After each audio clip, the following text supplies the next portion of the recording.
Torpedoes that track like guided missiles. Concealment better than, well, some destroyers, but one big weakness. Let's talk about HMS Seal. Hey everyone, welcome back to the channel. Normal Guy of the North here, and today we're surfacing for the final episode of Submarine Month. Don't worry, a bit more content to come, but this is the last submarine review, unless I've missed one. Let me know down in the comments. And what a better way to close it out than with the stealthy predator of the deep, the Tier 10 British premium submarine, HMS Seal. She's tactical, she's deadly, and in the right hand she can dismantle an enemy team from the shadows. But she also has sharp limitations, and if you treat her like a frontline brawler, she'll let you down fast. So, is the Seal a must-have premium or just another torpedo tube in the water? Let's dive in. Now, the real HMS Seal was a Grumpus-class mine-laying submarine of the Royal Navy. She was laid down in 1938 and commissioned just before the start of the Second World War. Unlike most subs of her era, she was built to deploy Navy mines behind enemy lines rather than engaging in direct torpedo combat. In 1940, during the operation, I might mispronounce this, Kattegat, to lay mines near Swedish and Danish waters, HMS Seal struck a German mine.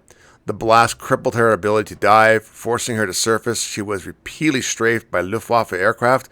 With no ability to fight submerged and her crew exposed, she was ultimately captured after a valiant resistance. HMS Seal became the only British submarine captured and recommissioned by the Kriegsmarine, renamed UB, but in World of Warships, she was re-imaged not as a mine layer, but as a covert Tier 10 torpedo hunter. Seal is outfitted for stealth ambushes, not volume firepower. Her offensive suite includes, for torpedo tubes, she has 6 bow-mounted 533mm Mark 9 Mod 1 torpedo tubes. Everything is about what's in front of you. So with standard homing torpedoes, the maximum damage is just over 14,100. Speed, you ready for this? 90 knots. These are underwater missiles. Range is 13 kilometers, which is pretty good. Reload time is 75 seconds. I'm like, And they're all single loaders. So you shoot one torpedo, they load right away. These torpedoes can home onto targets after pinging them, but the homing window is wider than on most submarines, meaning savvy players can dodge them with early reaction. In short, remember, no alternate torpedoes, no unguiding, no big punchers, just homing torpedoes. Now, the range of the sonar ping is 13 kilometers. Ping speed is 800 meters. That's pretty quick. Duration is 35 seconds for single ping, 75 for double ping. Seal can double ping targets to ensure torpedoes home in accurately and apply flooding. And don't forget, when you have a double ping, they turn a little more accurate and can track much tighter. Now, the deck gun, which you can use, 102mm deck gun, the Mark 7. Range is only 6 kilometers, reloads 5 seconds, but the shell type is SAP, which is fantastic. Not only is this gun manually controlled, it's great for finishing off low-health DDs and low-health cruisers. If you're stuck in the jam, you don't know what to do, you can't put a torpedo up, come to the surface, and boom, hit it. Okay, survivability. She has a small HP pool at just over 19,000. I mean small. Hull plating is only 19mm, aka paper mache. You are extremely vulnerable to depth charges, airdrops, ASW rocket planes, and HE splashes. Do not get caught on the surface. Dive capacity, for me, is just close to 300 units base, which drains at 1 unit per second and recharges at 0.04%, one of the absolute lowest in the game. However, that gives you 5 minutes and 25 seconds underwater time. Now, mobility, surface speed is 27 knots, submerge is 16, turning circle is actually pretty decent at 490 meters. Dive and surface times, I'm going to say, are moderate. They're not the best, not the worst. Seal is not fast by any means, and repositioning takes time. You must plan in advance.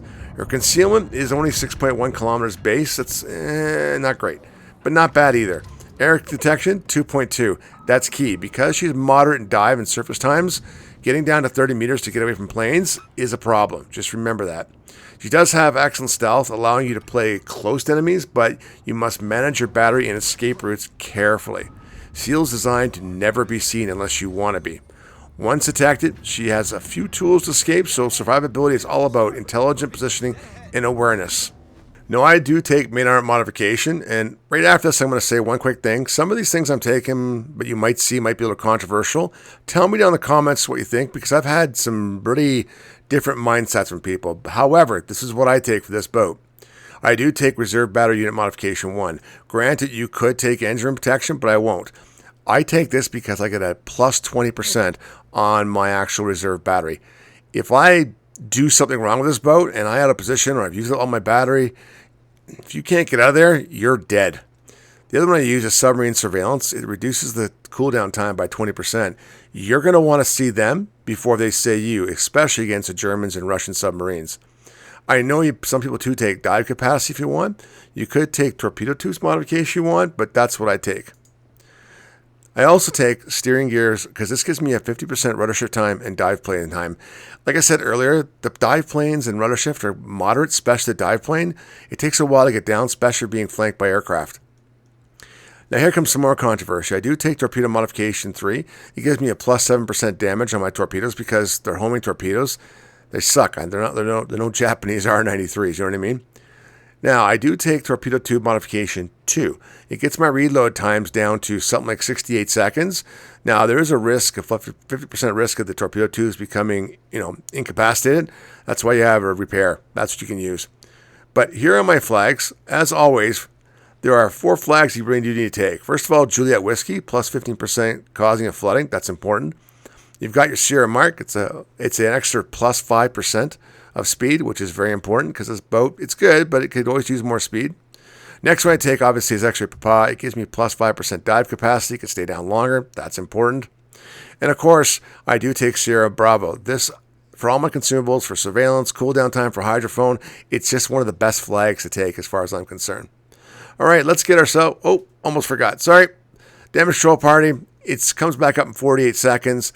Your hydrophone, 6 seconds, or 6 kilometers rather, it's only down for less than 22 seconds. That's fantastic. Now, submarine surveillance, it's up for 63 seconds, down for almost 70 seconds, but only has a 6-kilometer range, not like the Russians and not like the Germans. And of course, reserve battery. This lasts me almost an extra 38 seconds of actual battery time. This puts me up close to 6 minutes underwater, no problem. And you're going to get 2 consumables of it. All right, but let's talk captain, shall we? Yeah, I do take Cunningham always. Now, I do take Liquidator. It's a plus 30% flooding chance, so you're almost close to 100% flooding chance with this boat. It's fantastic. Now, with Hydrophone, I do use Hydrophone in conjunction with the helmsman. If I make a mistake being an aggressive player and I know I made a mistake and coming up and, oh my gosh, there's a destroyer like 3 kilometers away from me, I can use this. It gives me extra rudder shift. Now my reduction time is 60%. It gets you down quicker and underwater quicker so you don't get spotted. I do take priority targeting. I want to know how many people are aiming at me, and if you're in a submarine you spot it, it's pretty much the entire enemy team. I do take consumable enhancement, plus 5% to add to my charges. It's worth it to me. I also do take preventive maintenance, minus 30% on my steering gears, my engine, becoming incapacitated, my torpedo tubes. It does help. Tier 3, I do take watchful. As I've always said, this entire review, it's the most important skill you can take on a submarine. But don't worry, I'm actually going to go through all the skills later on in another video. Consumable specialist, minus 15% for getting preparation time for all your consumables. Very important. And of course, adrenaline rush, because you're going to get damaged, you're going to lose health, and you need to have this. And of course, enlarged propeller shaft. And when you're below 50% battery, it gives you an 18% speed boost. It's very important, especially at periscope depth. And that's it for captain skills. Alright, Seal is not a brawler. She's an assassin. Let's walk through key strategies that will make or break your game. You must operate on the edge of the map or just behind your team's push. Don't go down the middle. You're not fast enough to escape if you're caught. And your reload is too long to pressure multiple enemies in quick succession. Use terrain, use islands, and your concealment to line up your attack runs. Periscope depth is your staging zone. Make it your home. Now, don't spam pings. Each ping gives away your location and reduces your element of surprise. Instead, wait until you're in the optimal torpedo range, ideally between 8 and 10 kilometers, then ping once, launch your torpedoes, and submerge deeper. Your ping has generous range and duration. Use it wisely and only when clean shot is possible. Since the actual submarine does not have alternate torpedoes, the ambush scenario is still the same if you do actually want to do a shotgun approach. Don't get within 3.1 kilometers because it's going to reduce the actual amount of damage from torpedo. Stay outside with this one to about, I'm going to say 3.5, 4.5 kilometers, and you can actually start doing the old, school bus beep, beep, beep, back up. Wait till the battleship or cruiser's broadside you, and then just let loose a full salvo. That's about, I'd say, the best you can do. At that point, you can now actually dive, turn hard left, turn hard right, turn away from which way it's going, and let your torpedo tubes reload. After a torpedo salvo, move. Seal's 75-second reload base means you become nearly useless in combat once you've fired. Relocate, recharge dive capacity, and line up for your next approach or your next shotgun approach. Stay far from destroyers. They outspot and outmaneuver you. CVs can ruin your match instantly. Dive as soon as a plane is even near you, or if you're actually hunting a CV, stay outside of its actual drop range for ASW work. Don't linger near radar cruisers or anti-submarine BBs, and watch out for Italian cruisers and Japanese cruisers because they do have sub-surveillance. SEAL's fragile. You're not here to fight everything. You're here to take out isolated targets and apply pressure without being seen.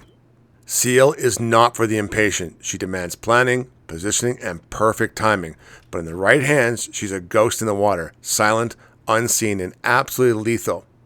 If you like the idea of long-range sonar pings, precise torpedo strikes, deep flanking maneuvers, and the thrill of dictating the fight from the shadows, then HMS Seal is well worth your doubloons. But if you're looking for aggressive, close-range duels or constant torpedo barrages, this is not your sub. She's a hunter, not a brawler. And with that, that brings Sub Month to a close, at least the reviews. We got a lot of submarines, but I do have a lot more videos coming out this week and next week for tactics and especially how to kill submarines and counter them. You guys will love that. So thanks for coming along for the dive, and I hope you enjoyed the final deep look at the Tier 10 HMS Seal. If you learned something new or want to share your Seal highlights, drop me a comment down below. Don't forget to like the video, subscribe to the channel, and ring the bell so you don't miss any more new uploads. More ship reviews, game updates, and tactical guides are just over the horizon. But as always, take care, stay safe, I wish you all the best, and bye for now.